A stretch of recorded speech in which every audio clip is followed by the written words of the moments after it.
નકલનો પર્દાફાશ। ChatGPT મારફતે પ્રશ્નપત્ર સોલ્વ કરતા 2 MBBS સહિત કુલ 6 વિદ્યાર્થીઓ ફ્લાઇંગ સ્કોડના હાથે ઝડપાયા। સુરત સ્થિત વીર નર્મદ દક્ષિણ ગુજરાત યુનિવર્સિટી ખાતે લેવાયેલી પરીક્ષાઓ દરમિયાન આર્ટિફિશિયલ ઇન્ટેલિજન્સના દુરુપયોગથી હાઈટેક નકલ કરવાનો એક અત્યંત ચોંકાવનારો કિસ્સો પ્રકાશિત થયો છે। યુનિવર્સિટીની ફ્લાઇંગ સ્કોડ દ્વારા હાથ ધરવામાં આવેલા ચેકિંગ દરમિયાન 6 જેટલા વિદ્યાર્થીઓ પરીક્ષાખંડમાં ChatGPT જેવા એડવાન્સ ડિજિટલ ટૂલનો ઉપયોગ કરીને ગેરરીતિ આચરતા રંગે હાથ ઝડપાઈ ગયા હતા।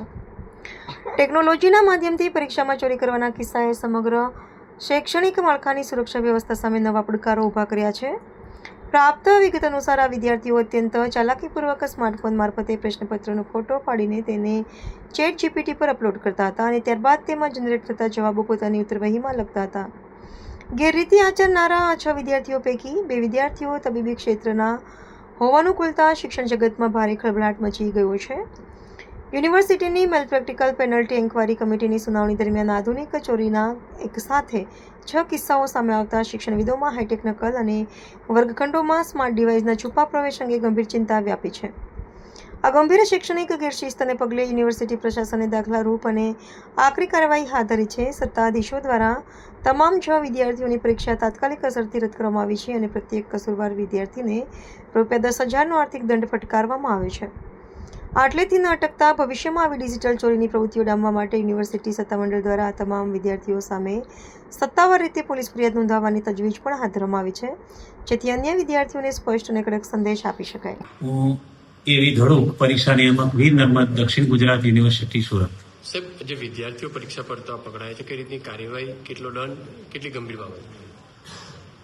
ગઈકાલે જે સુનાવણી હતી જુદા જુદા આપણી જે દક્ષિણ ગુજરાત યુનિવર્સિટીના જુદા જુદા જે સેમેસ્ટરની પરીક્ષાઓ હતી માર્ચમાં, તેમાં તે પૈકી 219 વિદ્યાર્થીઓની ગઈકાલે સુનાવણી રાખવામાં આવેલી હતી। એમાં અલગ અલગ વેરાયટીના અમારી પાસે કેસો મેમપેકની કમિટી સમક્ષ આવતા હોય છે। ખાલી એની પાસે કાપલી હોય, કાપલીમાંથી લખતો હોય, કોઈ ઇલેક્ટ્રોનિક ગેઝેટ હોય, અથવા તો એ પાટિયામાં લખેલું હોય, ડ્રેસમાં લખેલું હોય, હાથ પર લખેલું હોય, કે પછી આ ટાઈપની આધુનિક ટેકનોલોજી એટલે કે ChatGPT કે જેમિની કે ગૂગલનો ઉપયોગ કરતો હોય, આવા બધા જે કેસ છે ગત પરીક્ષાઓમાં કોલેજ કક્ષાએ કાં તો સુપ્રિન્ટેન્ડન્ટ હોય અથવા તો સ્કોડ હોય, આ બધી ટીમોએ કર્યા હોય અને એની સુનાવણી ગઈકાલે રાખવામાં આવી હતી।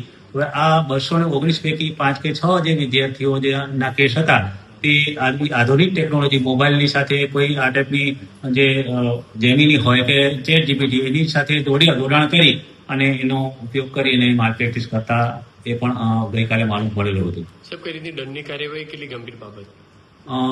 જનરલી આ જે કોમન એક્ટ આવ્યા પછી જે આ સ્ટેચ્યુટની જોગવાઈ છે તેમાં ખૂબ વિદ્યાર્થીઓને રાહત છે, કારણ કે એ જે તે વિષયમાં પકડાય એ વિષયનું જ પરિણામ જનરલી રદ થતું હોય છે। અને તે સિવાય હવે પછી એ ન કરે તેના માટે પણ ફાઇનાન્શિયલ બર્ડન એના માટે એટલે પેનલ્ટી વધારી છે। તો દાખલા તરીકે ગઈકાલે જે હતી તેમાં 1,000થી માંડીને 10,000 સુધીના દંડ કેસની કઠિનતાને આધારિત થઈ છે અને એ પરીક્ષા છે જે તે વિષયનું પરિણામ પણ રદ થાય અને આવનાર 1 કે 2 પરીક્ષા સુધી એ પરીક્ષા નહીં આપી શકે તેવી પણ જોગવાઈમાં હતી।